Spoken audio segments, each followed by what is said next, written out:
Mounting tensions tonight over the protest rallying cry, defund the police. But what does that really mean, and what do supporters of it want to see happen in Charlotte? Our Glenn Counts is live outside of CMPD headquarters. Glenn, you talk with the Fraternal Order of Police and also activists who are pushing for reform on this issue.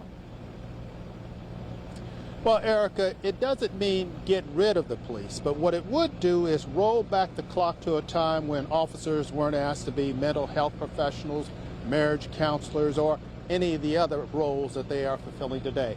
All of that stuff would be farmed out to others. Police are asking an important question these days. Does the city council have our back? And many officers believe the answer is no.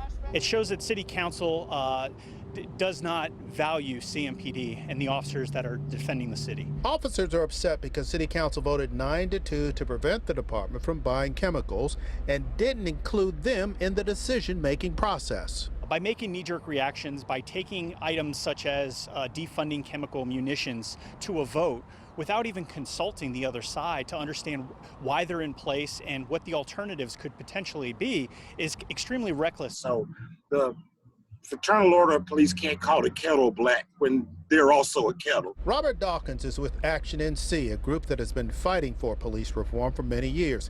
He favors defunding the police. People get two terms confused. They get defund the police mixed up with abolish the police.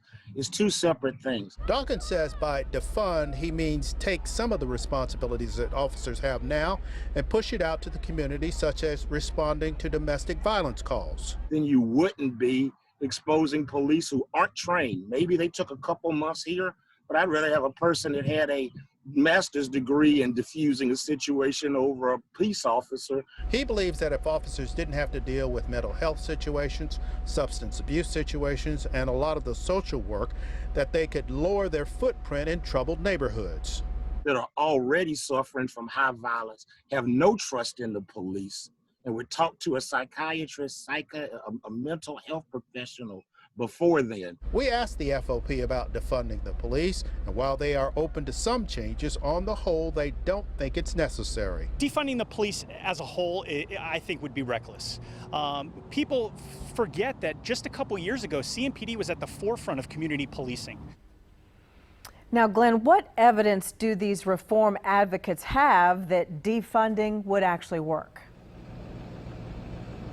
Well, they say that the current system is not working, and they believe that what you would need to do is basically that neighborhoods are already over-policed, and a result of them being over-policed, the crime rate is actually going up and not down, and so they think it's just time for a new approach.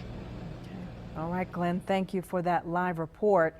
So when it comes to this call to defund the police, I wanted to know what CMPD Chief KERR PUTNEY thinks about that. So I sat down today with him one-on-one to get his take. I'm open to exploring a lot of things, but I want to be reasonable and rational. The people who need us most call us the most, and what are we going to do in the interim? I'd love to have psychologists and sociologists who will respond and get into the psychological profile of people more deeply to really get to root causes of what they're dialing 911 for. But in the meantime, we need somebody to respond to that 911 call. People talk about let's reimagine. That's great, but what are you going to say to the defenseless soul who's getting assaulted right now who needs help? Reimagining isn't going to help it. Cops will. Now, there is so much more that Chief Putney had to say in my sit-down interview with him when we're talking about the bigger picture of race in our community. And it's a big issue, and that's why we dedicated an hour-long special program about it earlier tonight.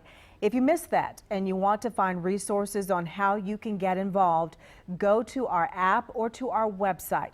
There we have a list of resources, including podcasts you can listen to.